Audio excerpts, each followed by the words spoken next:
శ్రోతలందరికీ నమస్కారం అండి. తెలుగు కథలు బై లహరి ఛానల్కి స్వాగతం. రాజేష్ మారుతి కంటెన్సా రివ్వున దూసుకొచ్చి కళామందిరం ముందు ఆగింది. కార్యదర్శి రవికుమార్ గబగబా వచ్చి కారు దిగిన రాజేష్ని విష్ చేసి సాదరంగా లోపలికి తీసుకువెళ్లాడు. నగరంలోని అందమంతా ఆడిటోరియంలోనే ఉంది. కారణం, ఆ రోజు ప్రముఖ సాంస్కృతిక సంస్థ అభిరుచి వారు మీ సిటీ పోటీ నిర్వహిస్తున్నారు. వందల కొద్దీ వచ్చిన దరఖాస్తులను స్క్రూట్నీ చేసి 50 మందిని ప్రీ ఫైనల్ కు ఎంపిక చేశారు. నగరంలోని అతిపెద్ద ప్రైవేట్ కంపెనీ జనరల్ మేనేజర్ అని ఈ అందాల పోటీకి జడ్జిగా నియమించారు. రవికుమార్ అందించిన ఫైల్లోని అభ్యర్థినుల ఫోటోలు పరిశీలించాడు రాజేష్. సృష్టిలో ఎన్ని భిన్నమైన సుందర రూపాలుంటాయని అతను ఈనాడే తెలుసుకున్నాడు. మీ సిటీ పోటీ ప్రారంభమయ్యింది. అభ్యర్థినులు వేదిక మీదకొచ్చి తమ సోయగాలను ప్రదర్శిస్తున్నారు. తన కంపెనీలో ఎంతో మంది స్త్రీలు పనిచేస్తున్నారు. కానీ వారి అందానికి అలంకరణలెక్కువ. ఫస్ట్ రౌండ్ పూర్తయింది. అందులో 10 మందిని ఎంపిక చేశాడు రాజేష్. వారు మరలా వేదిక మీదకొచ్చి తమ సౌందర్యాన్ని మరోమారు ప్రదర్శించి ప్రేక్షకులను సమ్మోహితులను చేశారు. వారందరిలోనూ కొట్టొచ్చినట్లుగా కనిపిస్తున్న ఆమె ఫోటో మరొకసారి చూశాడు. సుష్మిత. నిజమే, ఆమెది నిత్య హసితవదనమే. వేదిక మీదనున్న ఆమెను మరొకసారి పరిశీలనగా చూశాడు. అప్సరసలు, కిన్నెరలు అంటే ఏమి కోవకు చెందిన వారేనని అనుకున్నాడతను. సుష్మిత మిస్ సిటీగా ఎన్నికైంది. ప్రేక్షకుల కరతాళ ధ్వనులతో ఆడిటోరియం దద్దరిల్లిపోయింది. నగర మేయర్ శారద సుష్మితకు బంగారు కిరీటం ధరింపచేయగా రాజేష్ ఆమెకు అభిరుచి వారి ప్రత్యేక గిఫ్టును బహుకరించాడు. ఫంక్షన్ అయ్యాక ఇంటికి చేరిన రాజేష్కు నిద్దురే కరువయ్యింది. కన్ను మూసినా తెరిచినా సుష్మిత రూపమే అతని కళ్ల ముందు కదలాడుతోంది.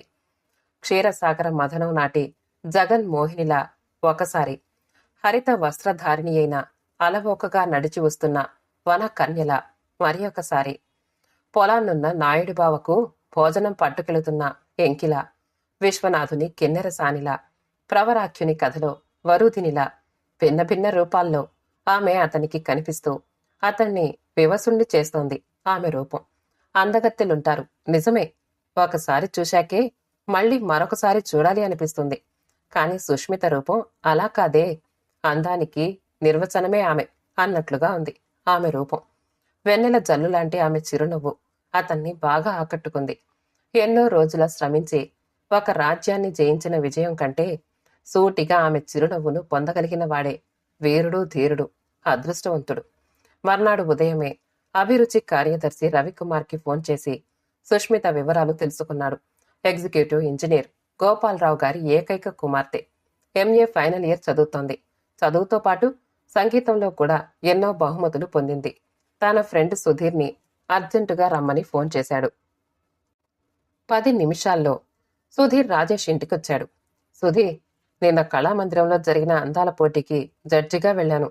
మిస్ సిటీగా ఎన్నికైనా సుష్మితను పెళ్లి చేసుకోవాలి అనుకుంటున్నాను. నువ్వు ఎన్నోసార్లు నన్ను అడిగావు పెళ్లి చేసుకోమని. కానీ వాయిదాలు వేస్తూనే వచ్చాను. నా చిన్ననాటి స్నేహితుడివి కాబట్టి నీతో మనసు విప్పి చెప్తున్నాను. పెళ్ళంటూ చేసుకుంటే ఆమెనే చేసుకుంటాను. లేకపోతే బ్రహ్మచారిగానే ఉండిపోతాను. ఇదిగో సిటీ ఎడిషన్లో పూర్తి వివరాలు ప్రచురించారు చూడు అని వారిక అతని చేతికి అందించాడు రాజేష్. రాజేష్ చెప్పిన వివరాలు న్యూస్ పేపర్లో వచ్చిన ఆమె ఫోటో చూడగానే సుధీర్కి విషయం పూర్తిగా అర్థమైంది. రాజేష్, గోపాలరావు గారు మా డిపార్ట్మెంట్లో మంచి పేరున్న ఆఫీసర్. నేను తప్పకుండా ట్రై చేస్తాను. ట్రై చేయడం కాదు, సక్సెస్ చెయ్యాలి. సుధీర్ మీద ఉన్న అభిమానంతో సంవత్సరం గడిచాక గాని కూతురి పెళ్లి చేయదలుచుకొని గోపాలరావు గారు సుష్మిత పెళ్లి చూపులకు అంగీకరించారు. సంస్కారం ఒట్టిపడే రాజేష్ మోహం సుష్మితను కూడా ఆకట్టుకుంది. పెద్ద కంపెనీకి జనరల్ మేనేజర్, పైగా తనను కోరి పెళ్లి చేసుకుంటానన్న వ్యక్తి అతనే కావడంతో ఆమెకు పెద్దగా అభ్యంతరం లేకపోయింది. తను ప్రేమించే వ్యక్తి కంటే తనను ప్రేమించిన వ్యక్తిని పెళ్లి చేసుకుంటేనే ఆడదాని జీవితం బాగుంటుంది అన్న సిద్ధాంతం నమ్మిన వ్యక్తి ఆమె. సుష్మిత పరీక్షలయ్యాక రాజేష్, సుష్మితల వివాహం వైభవంగా జరిగింది. మ్యారేజ్ రిసెప్షన్ రోజున అందరూ అతన్ని అభినందించిన వారే. అందమైన అమ్మాయిని కొట్టేశావు గురు. మగవాళ్ళందరిలోకి అదృష్టవంతుడివి నువ్వే రాజేష్. నాకు పెళ్ళైపోయింది గాని లేకపోతే నేనే సుష్మితను దక్కించుకునేవాణ్ణి. అదృష్టవంతుడివి గురు. రతీదేవి లాంటి భార్య దొరికింది. నీకు ప్రతిరోజు నవరాత్రే. మిత్రుల పొగడ్తలకు రాజేష్కు కొద్దిగా గర్వం కలిగింది. మర్నాడు ఆఫీసులో కూడా చనువుగా ఉండే కొద్దిమంది సుష్మితను భార్యగా పొందినందుకు అభినందించారు. కొద్ది రోజులు గడిచేసరికి భార్యతో బయటికి వెళ్లిన రాజేష్ని, అతని అదృష్టాన్ని పొగుడుతున్న వారి సంఖ్య పెరిగిపోయింది. సుష్మిత రాజేష్ల వివాహం జరిగి 2 నెలలు గడిచాయి. ఒకరోజు సాయంకాలం భార్యతో షికారుకు వెళ్ళొచ్చాక భోజనం చేసి పడక మీదకు చేరాడు రాజేష్. పలుచని తెల్లని చీర, చేతిలో పాల గ్లాసు, తల్లో మల్లెపూలతో వయ్యారంగా కదిలి వస్తున్న భార్యని చూసి ఈ అందమంతా తన సొంతం అన్న గర్వం వచ్చిందనకి. కాసేపు కబుర్లు చెప్పాక లైట్లార్పి భార్యను దగ్గరకు తీసుకున్నాడు. గువ్వలా ఒదిగిపోయింది ఆమె అతని కోగిట్లో. తన్మయత్వంగా మోసుకున్న ఆమె కళ్లను ముద్దు పెట్టుకున్నాడతను. క్రమంగా ముద్దుల వర్షంలో తడిపేశాడామెను. అంతే, ఉన్నట్టుండి అతని ఫ్రెండ్స్ కామెంట్స్ అతనికి అకస్మాత్తుగా గుర్తుకొచ్చాయి. రంభలాంటి పెళ్ళాం దొరికింది గురు. నాకు పెళ్ళైపోయింది గాని లేకపోతే సుష్మితను నేనే చేసుకుందును. నీకు ప్రతిరోజు మధుర రాత్రే.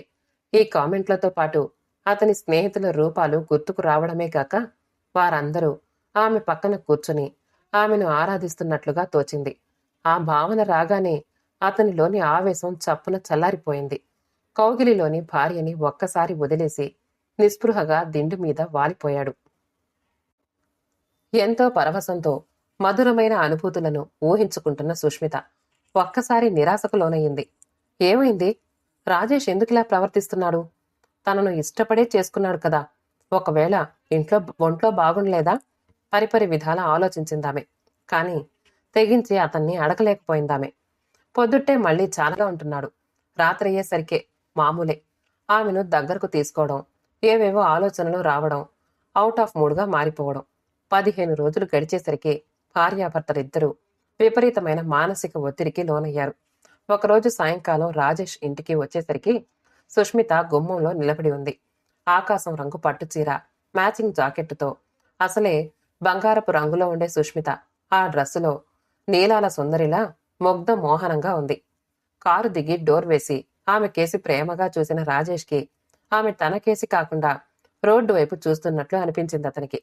అతనిలో కోపం కట్టలు తెచ్చుకుని ఉరికింది. ఎవడి కోసం నిలబడ్డావు? పద లోపలికి. అతని ములుకుల్లాంటి పలుకులకు నిశ్చేష్టురాలైపోయింది. ఏమిటి ఇంత దారుణంగా మాట్లాడుతున్నాడు? తనను ఏరి కోరి పెళ్లి చేసుకున్నది తనని నిత్యం వేధించడానికేనా? కళ్లల్లో నీళ్లు సుళ్ళు తిరుగుతూ ఉండగా లోపలికి వెళ్లి హృదయ విదారకంగా విలపించింది. అరగంట గడిచాక మనసు దిటవు చేసుకుని తనే స్వయంగా కాఫీ కలిపి గదిలోకి పట్టుకు వెళుతూ లోపల నుంచి మాటలు వినిపించడంతో ఆగిపోయిందామె. స్మితా డియర్, నన్ను క్షమించు. నిన్ను చాలా బాధ పెడుతున్నాను కదూ నా ప్రవర్తనతో. ఎంతో అందమైన అమ్మాయిని భార్యగా పొందాలని ఎంతో కాలం అన్వేషించి చివరికి నిన్ను పెళ్లి చేసుకున్నాను. నీ సహచర్యంతో నాను నందనవనమవుతుందని ఎన్నో బంగారు కలలు కన్నాను.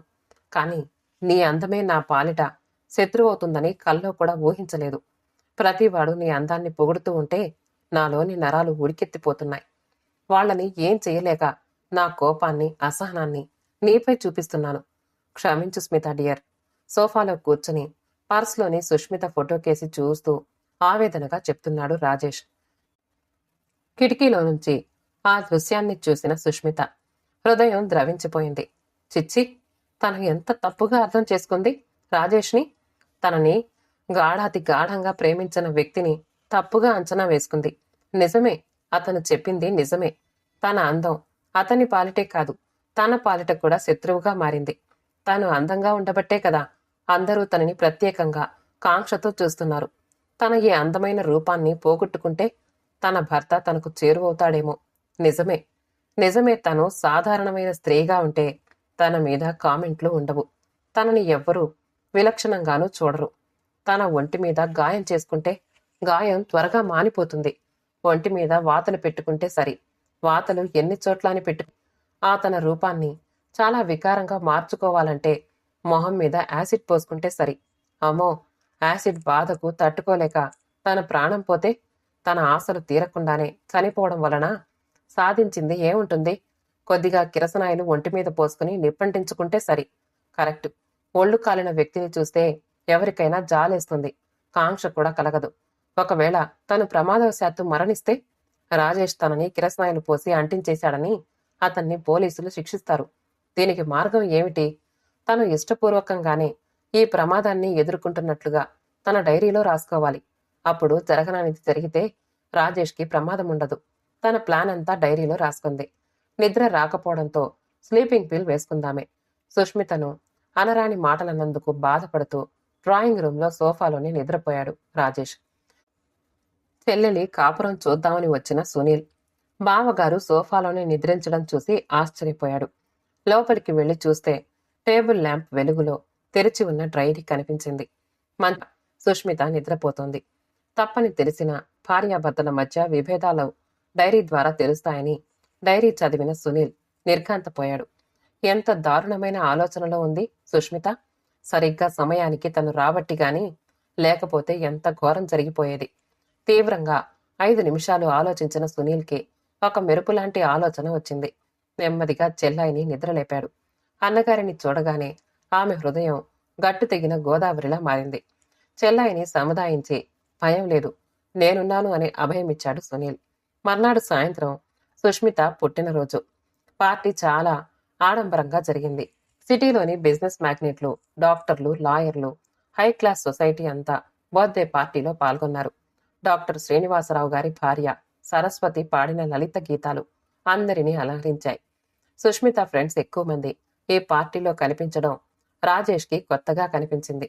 దాదాపు అందరూ తనని ప్రత్యేకంగా కలిసి మా సుష్మితకు ఇంత అందగాడైన భర్త లభిస్తాడని ఊహించలేదని అభినందించడం అతన్ని వివసుణ్ణి చేసింది.